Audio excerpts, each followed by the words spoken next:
Hi, everyone.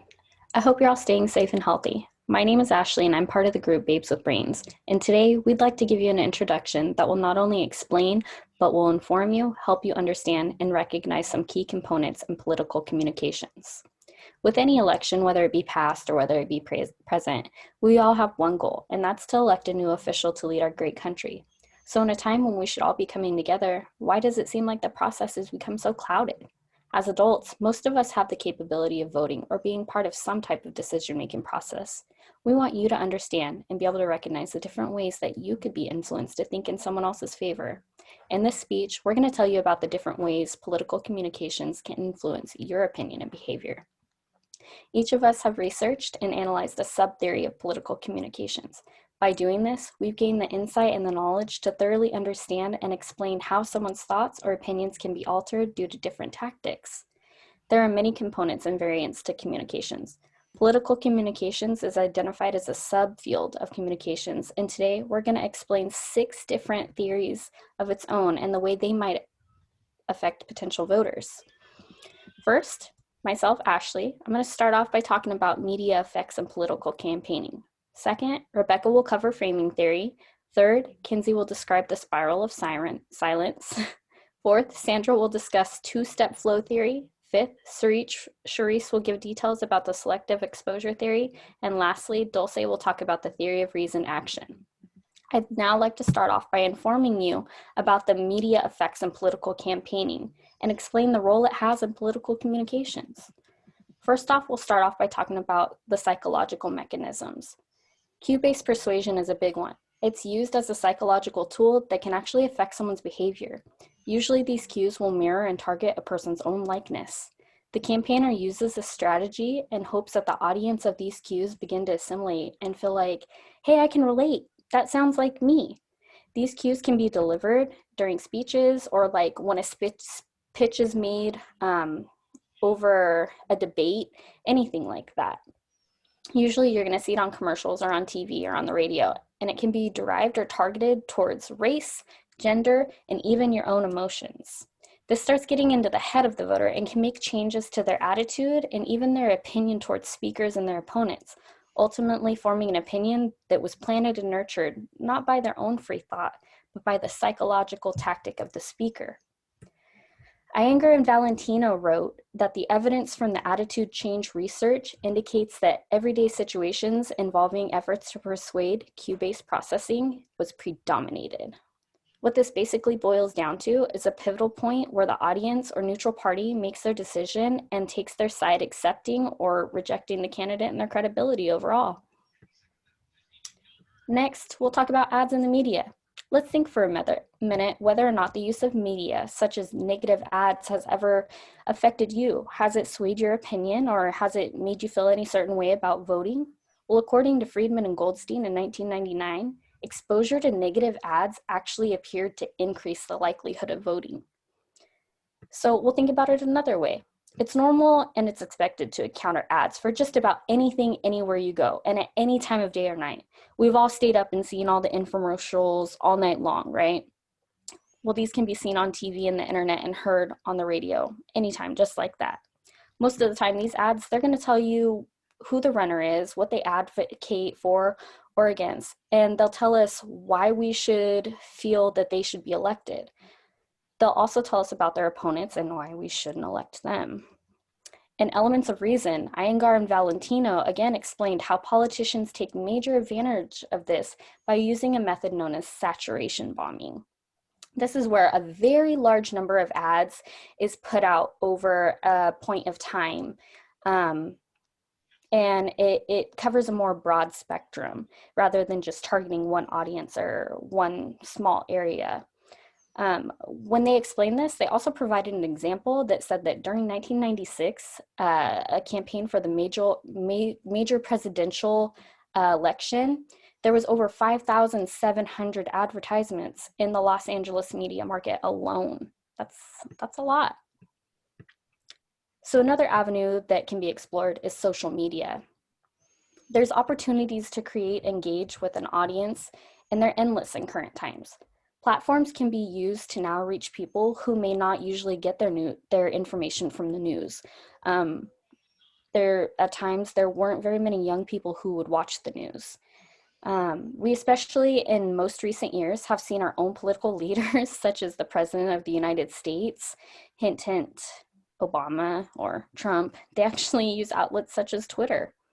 When the candidate has made the decision to go ahead and use the social media to be more precise, like Facebook or Twitter, as a way to reach the public with their message, they have to be cautious and they have to consider the risk, even though we've seen that they don't always do that. For campaigners, the openness and interactivity of social media tools brings about the risk in terms of losing control over their message, according to Carlson in 2013. This is especially difficult as interpretation of anything being posted from a picture, a statement, or even nonverbal communication of somebody can vary widely from person to person, especially if what's being posted isn't 100% accurate. We've all seen, online where there's been a video or a picture posted and it ignited some type of uproar, some type of emotion, only to later see that it was only partial and it was a very objective perspective. Now that I've informed you about the media effects of political campaigning, I'd like to pass the conversation over to Rebecca, and she's going to cover framing theory. Thank you, Ashley. I'm going to talk about framing theory. Framing theory is a theory in which political communication that is about how communication sources like media outlets are able to construct the ideas about political issues into the way the media wants the audience to perceive the information as, according to Clarkson, Nelson, and Oaksley. That means the communication shots will frame the issue to persuade the audience into thinking about what the media wants them to.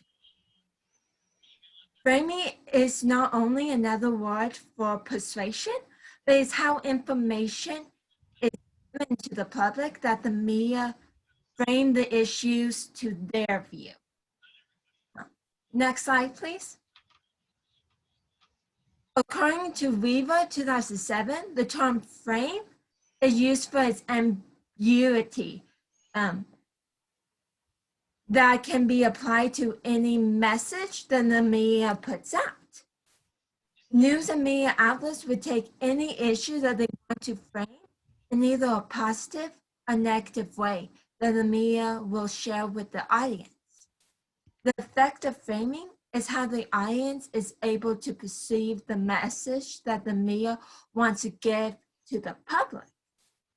Next slide, please. In political communication theory, it's about shaping the information to the most popular belief that will benefit what the media wants. According to Hallahan 2011, the media used framing theory to shape the public reception to the issue that the media gives to the public. Overall, framing theory is what communication sources wants to shape and alter the audience perception of the information that is given to them. Now that I have explained what framing theory is and how it affects information seen in politics, next, Kinsey will explain the spiral of silence theory is. Thank you, Rebecca. In 1972, a German political scientist named Elisabeth Noelle Neumann presented the spiral of silence theory. This theory is based on how people are more likely to stay silent instead of voicing their opinions when said opinions are against social norms. Essentially, as cited by Griffin in 2008, the spiral of silence explains the growth and spread of public opinion. To make up the spiral, Noelle Neumann came up with 5 major hypotheses, as cited in Schaffel and Moy in 2000. First is the threat of isolation, where society threatens individuals with silence if they have an unpopular opinion. Second is the fear of isolation. This is where an individual fears of becoming a social outcast, so they are less likely to voice their opinions. As a product of fear of isolation, the third hypothesis is quasi-statistical sense. This is where an individual is constantly observing their environment to determine the popular opinions of others. Next, willingness to speak out and tendency to remain silent. Individuals are more willing to speak out when they perceive their opinions to be popular and will be well received. In contrast, individuals tend to remain silent and cautious when they perceive their opinions to be outnumbered. These four factors lead to the spiral of silence. As cited in Peterson in 2012, when Noelle Newman first presented her theory, many people commented that it was exciting to hear something new, but once they heard it, it seemed like something they had known all along. In a political standpoint, mass media contributes to the spiral. If one side of a controversial argument gains mass appeal with the media, it is more likely that it will become a social norm. When it comes to political communication, the spiral of silence becomes an obvious factor. As Griffin cited in 2008, this theory first proved itself in the 1980 presidential election between President Jimmy Carter and Ronald Reagan. At the beginning, Carter and Reagan held equal voter preference, but there was a lot of talk that Reagan was going to win. The night before the votes were cast, millions of voters changed their candidate of choice to Reagan, ultimately crushing Carter. To Noelle Newman, this was just a spiral of silence at work. Now that I've explained what the spiral of silence theory is and how it plays a role in political communication, Sandra will explain the two-step flow theory. Thank you, Kinsey. What is two-step flow theory and how did it begin? According to Postelniku 2016, the two-step flow of communication is a theory that began in 1948 by Paul Lazarsfeld, Bernard Berelson, and Hazel Goddett in the book The People's Choice. It was formulated after research was done into the voters' decision-making process in the US presidential election in 1940. This theory indicates that most people are influenced by opinion leaders instead of the mass media. It states that opinion leaders get their information from the mass media and then the opinion leaders pass on that information to the rest of the audience who are the least active. To explain in further detail, opinion leaders are those who are the most active or the most interested in seeking information, which is why they get their information from the mass media. The rest of the audience are more influenced by the opinion leaders because they aren't active in seeking information from the media. Next slide, please.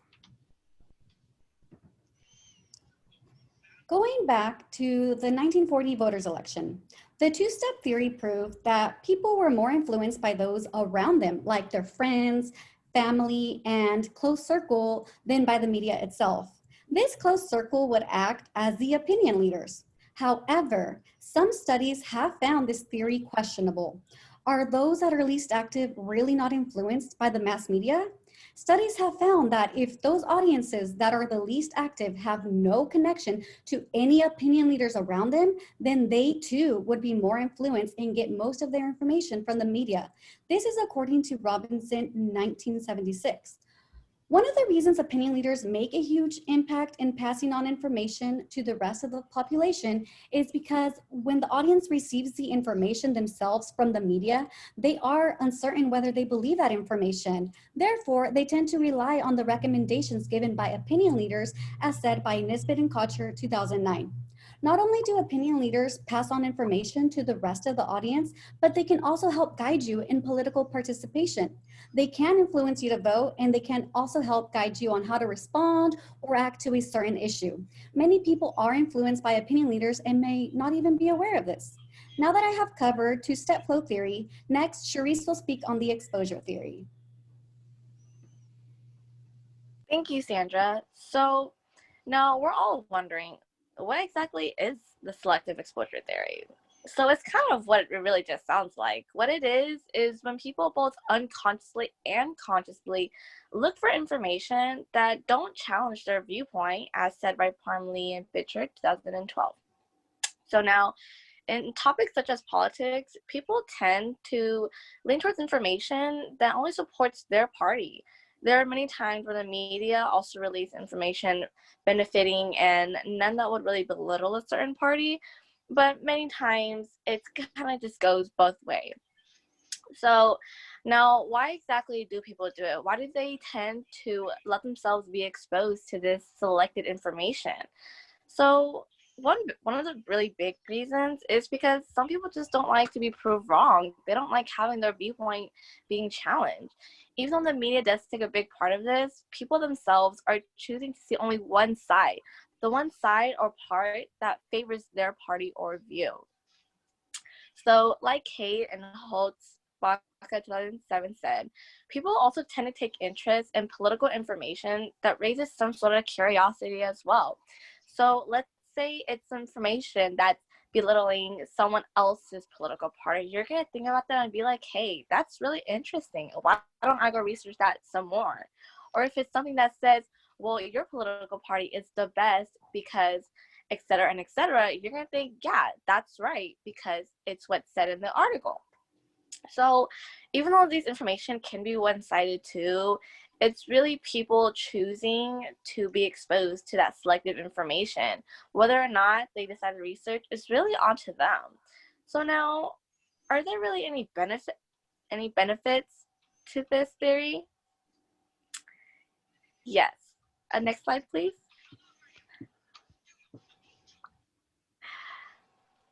So, like I said, there are both benefits and downfalls. Sorry, next slide.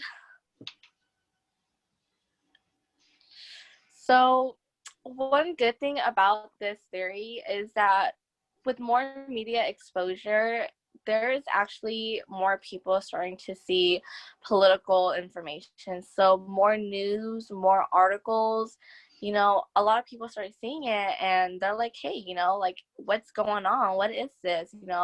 They start to do more research and it's just the exposure is just becoming so large, as said by Knobloch, Westerwick, and Johnson 2014.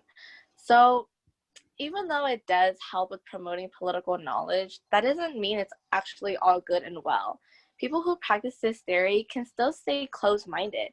They can change to be open-minded to other medias that challenge their viewpoint, or they can stay within the knowledge that says, hey, your party's the best because it's just the best. Or they can actually go read other articles that says, like, even if this party is the best, there are still some downsides to that party. Or like, hey, it's not all good and well within that party.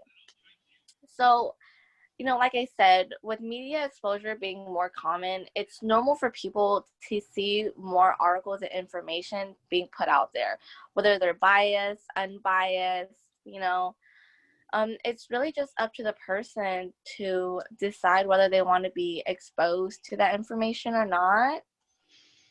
But yeah, so now that I've talked about the selective exposure theory, Dulce will now go over the theory of reasoned action. Thank you, Sharice. What is theory of reasoned action and what does it consist of? According to Selgs 2016, the theory of reasoned action was proposed in 1975 by Fishbin and Astgen. It focuses on the construction of a system of observations of two groups of variables. These two groups are attitudes and subject norms. Attitudes are defined as a positive or negative feeling in relation to an achievement or an object, while subject norms are the very representation of individuals' perception in relation to ability of reaching those goals with a product. Next slide, please.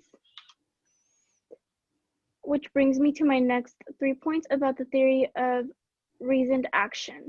With the first one being, does the generation we grow up in affect our actions and behaviors? According to Montano and Kasperzak, 2015, attitude is determined by individuals' beliefs and outcomes and attributes of performing the behavior. A person born in 1950 is going to have a different mentality than the person born in the early 2000s. Of course, there is still some people that live with the same mentality as if they were still in the 50s, which brings me to my next point. How does environment affect our behavior? Hill, Hauserholder, and Green, 2002, explained that the theory of reasoned action identifies specific targets that are more directly influenced growing up with a certain normal beliefs that can affect how you view things. Being surrounded by a family who teaches you to hate people of color, people of the LGBTQ community, and other minorities will stay in your brain as a child, and it will make you feel hatred or just a disliking towards them since a young age until you have your own sense of knowledge of what is right and what's wrong. Growing up in a small conservative town and family can affect the way that you think, you see, and hear these beliefs in your everyday lives. It can build how you view certain topics and if you have a positive or negative view towards it. Bringing me to my last point. Does attitude affect our behaviors? An attitude towards something can affect how your behavior is towards that certain topic, race, or others. Having a negative mentality attitude will have you behaving negatively towards it. For example, when you go out and you're in a very bad mood, some people usually tend to take out their anger on innocent people that don't deserve any of that they have no idea what's going on in your lives. Now that I have given you information about the theory of reasoned action and the other ladies have given you information about the subpoints on political communications, it is time to conclude our presentation. All of the different theories that each of us have presented affect political communications and intermesh by relating to each other. And now that we have explained how each sub-theory and political communications can affect a potential voter, it is now in your hands to be able to recognize these theories and campaign methods next time you hit the polls. Next slide, please. Next slide, please. Sorry. Thank you for watching. Bye, guys.